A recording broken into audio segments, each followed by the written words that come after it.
Already know that we were supposed to do that, but I haven't had the time because my beautiful people watching this channel are amazing, guys. Oh my god, you are dropping comments faster than the rain here, and it's raining a lot, I'm gonna tell you guys. Holy bam! You guys have been commenting like video after video after video. Do you know how stressed I am? I'm supposed to do my finals. I'm sitting here with like 30 different video requests, like what's going on? But I mean, like, I'm here for you guys. This is what we're about to do. Today we're gonna check out the Big 10 college football stadiums. It's Matthew here, your local bro, bringing you another reaction. If you guys like my reactions by any sense, I don't really know if you are, but if you find my reactions good or whatever, you feel free to subscribe, help out the channel a lot, leave a like as well. Without further ado, guys, let's dive right into the Big 10 college football stadiums.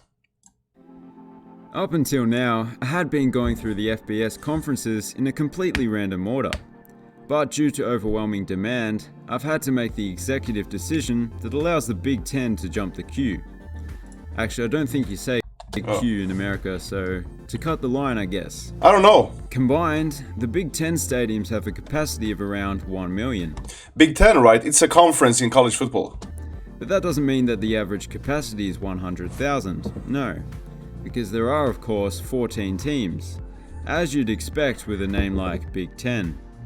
Anyway, here are the Big 10 college football stadiums. Let's go!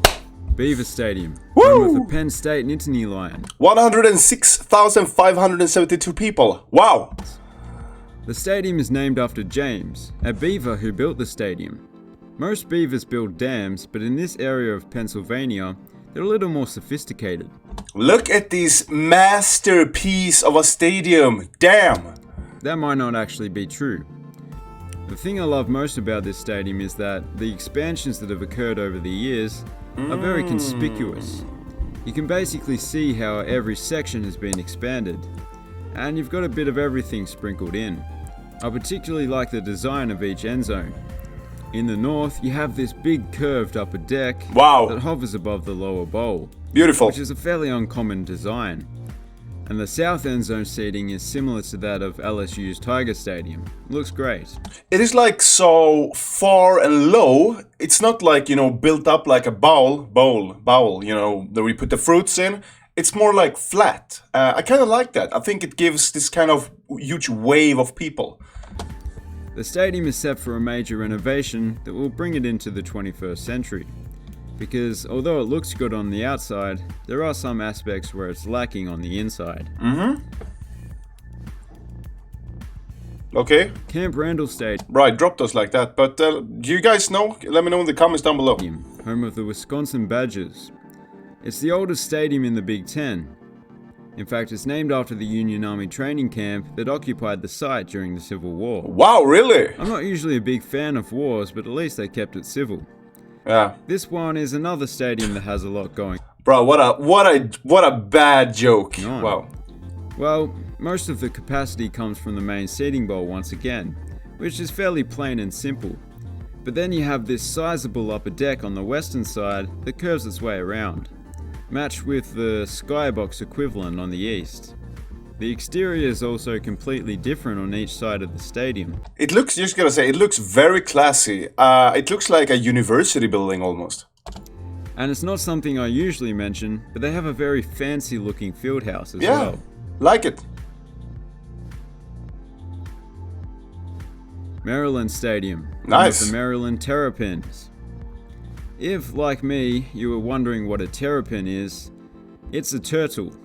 Ooh. They chose that name, of course, because turtles are known for their speed, strength, and agility. Nah, but turtles are cool. This one is a lot simpler than the last two.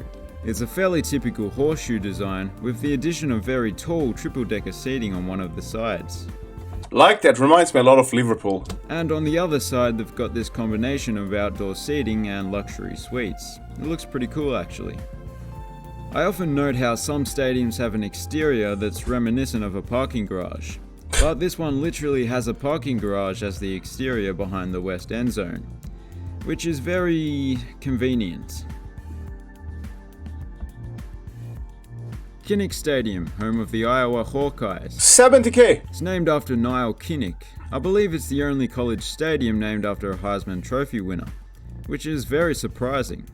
And yet they've got one that's named after a beaver called James.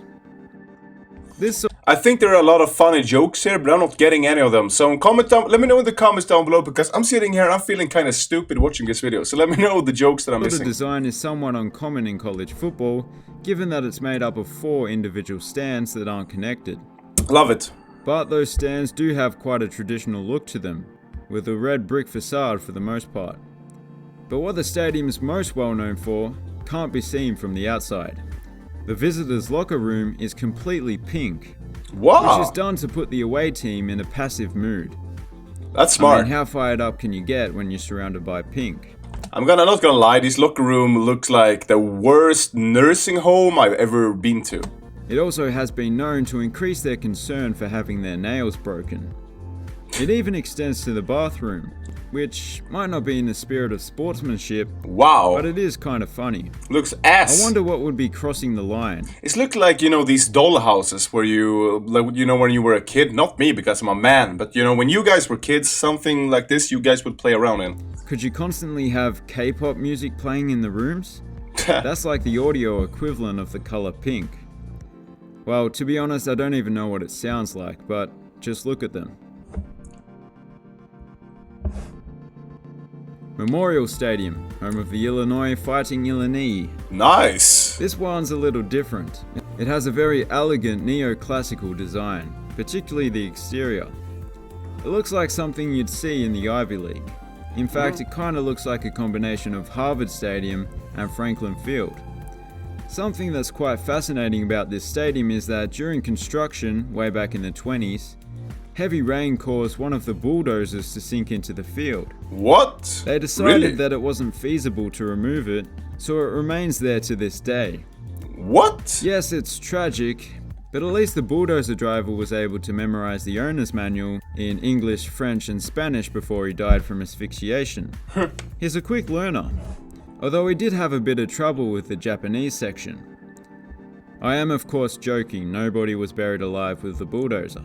But I do really... Bruh, I can't... This guy's humor, he has such a weird way of presenting it. I don't know, because I don't really know the facts, but I feel like the kind of guy you would go to like a pub with, and you would have like this serious conversation. And he's talking to you, and then, you know, he's telling this joke, and it gets quiet, and you don't understand it's a joke until you're like, oh, it's quiet for 8 seconds. Maybe he did a joke, and then you're like, haha, and he's like, you know, laughing with you, man. It's kind of weird. I like this stadium. Memorial Stadium, Another Memorial home Stadium. of the Indiana Hoosiers. First impressions are that this stadium isn't Huge. anything out of the ordinary. Looks big. And then you look behind each of the end zones. To the south, there's a miniature version of the field. Ooh. And to the north, you notice a spectacular cathedral or castle-like building. Wow. Although, Damn. as with many college stadiums, the southern end zone was recently expanded. So now it looks like this. Sadly, the little baby field was crushed. Yes, it's tragic, but it was able to memorize what concrete smells like before it died from asphyxiation. The interesting thing about this stadium is that those huge stands to the east and particularly to the west, they've been here since the stadium was built. Except there was literally nothing else. It was just grass behind each end zone. It's like a good stadium though. I mean, like, no cap. It's a big, great stadium. It looks very majestic. I kinda like that. Yeah, me too, man. Memorial Stadium, Another home one. of the Nebraska Cornhuskers. For being just humble Cornhusker folk, they've done quite well for themselves. They've built themselves a magnificent stadium with grand facades on each side. Big Very stadium. impressive. On the inside, This is hands down yet the best looking one that we've seen this far in the video, man. It's majestic. I love it. it looks just as good. And the eastern stand technically has 5 tiers of seating, which you certainly don't see every day. Wow. And behind each end zone you have these huge stands, which look pretty cool. I Big. suppose I should mention that on game day, the stadium itself becomes the 3rd biggest city in the great state of Nebraska. Although it's not a city, it's a stadium within a city. Yeah. Nebraska doesn't have many sizable cities, I think is the main point. Because as the legendary Nebraskan poet Douglas McNugget once said, You can't grow corn in a concrete jungle. So true. True. Michigan Stadium. Hey. With the Michigan Wolverine. 107k people. Wow, that is huge. That is literally my entire time where I grew up. Let me start out by mentioning that it's the third biggest stadium in the world and the biggest outside of Asia. So that's fairly impressive in itself. But the stadium's sunken design means that from the outside, you'd hardly notice that the stadium was anywhere near that size. Wow. The design, although it looks pretty good, is very, very simple. It's just a single-tiered bowl with skyboxes on either side of the field. In fact, the most unusual thing about it is that it's almost perfectly symmetrical. Wow. An anomaly in college football. Wow. The stadium holds numerous attendance records, as you might expect, including the largest college football crowd that wasn't held in a NASCAR track, which was a little over 115,000. Woo! Ohio Stadium. Big. Home of the Ohio State Buckeyes. You see, I know that a sunken field design is more cost effective, and I guess it would be safer if an earthquake were to occur. But you've just gotta love an imposing exterior like that. It's so clean. Just look at it. It's a fortress. I'm surprised there isn't a drawbridge. That would be pretty cool. Actually, this little section was inspired by the Pantheon in Rome. Really? But the entire stadium itself was clearly inspired by something less opulent, that being the shoe of a horse. In fact, before the southern end was filled in, it was the king of all horseshoes. Now, it technically isn't a horseshoe stadium, even if it is its nickname. But one thing that isn't in doubt is that it's a very impressive stadium. I really do like it. Ross-Ade Stadium, home of the Purdue Boilermakers. That is a very specific nickname, but I like it. You've got to be tough to make a boiler. Well, what is a boiler? Perhaps not these days. The stadium, as you Isn't boiling when you're like, you boil pasta? can see, is that rudimentary single-tier horseshoe style that you see here and there. Oh. It's probably the simplest stadium in this conference, but for some people, that's ideal. But the stadium's south end zone is a little unusual. This section used to have bleachers, but I guess it's just this guy's private parking space now.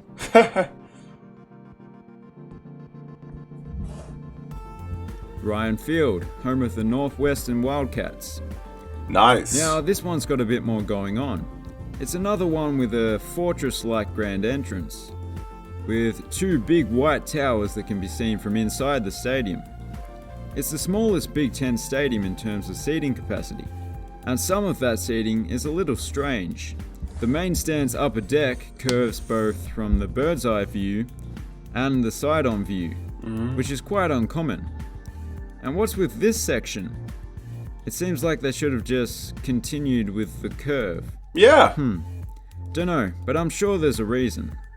It's definitely a unique stadium, you've got to give it that. It is. Sheer Stadium. Home of She. the Rutgers Scarlet Knights.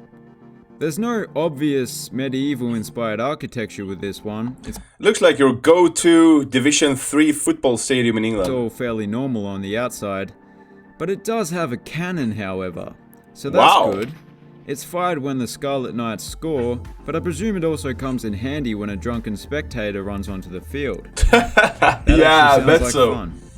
Something else that's a little unique is the red tin roof section that wraps its way around the north end zone seating, as well as this little section of the south end zone that's actually the recruiting lounge.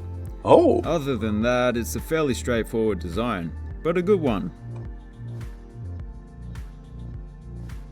Spartan Stadium, home of the Michigan State Spartans. Solid. This stadium has a very clean design. Yeah. It would even be perfectly symmetrical, just like the other stadium in Michigan, if it wasn't for this built-up side over on the west that was added in 2005. I like it. It's modern, yet traditional. And it's the only side of the Look at the parking lot though, how cracked that is to the right. Damn. stadium with a particularly good-looking exterior. The rest is a bit meh. It may come as a bit of a shock, but due to this section, the stadium is actually the tallest building in the city, provided you exclude those smokestacks over there. And to be fair, the city has a smaller population than the stadium's capacity, so it's not much of a brag. Solid. And finally, TCF Bank Stadium, home of the Minnesota Gophers. It's the newest stadium in the conference, although you might not be able to tell just by looking at it. They have tried to stick with a traditional college football aesthetic. Kind of. I mean, there weren't really any designs quite like this in the 1920s, but the exterior is still fairly classical looking with the extensive use of brick and whatnot. I like it. You also get a decent view of the Minneapolis skyline from some vantage points, which is always good. The stadium is designed to be able to seamlessly expand in the future if need be, and you can just tell by looking at it where the additional seating might be added. I like, how aesthetically pleasing these stadiums are. I mean, like even the Rutgers one that were like kind of small compared to these ones. I mean, like they are still very clearly visible, and I really like, I'm a big fan of stadiums overall. I really like that they put so much time and effort into making these huge identities for their teams. I think that's very cool. It's a great stadium to end with. Yeah. And that's all for today's video. If you enjoyed it, please consider subscribing. Wow, great video. Thank you so much, guys, for recommending me. It was huge. Yeah, subscribe if you enjoyed this video, like it, and comment down below what you want to see next. You can comment on titles of the videos, whatever. I'm going to react to it 100%. Comment down below what you want to see. I'm going to react to it. Also comment what you thought about it. Got any questions, let me know. And, well, until next time.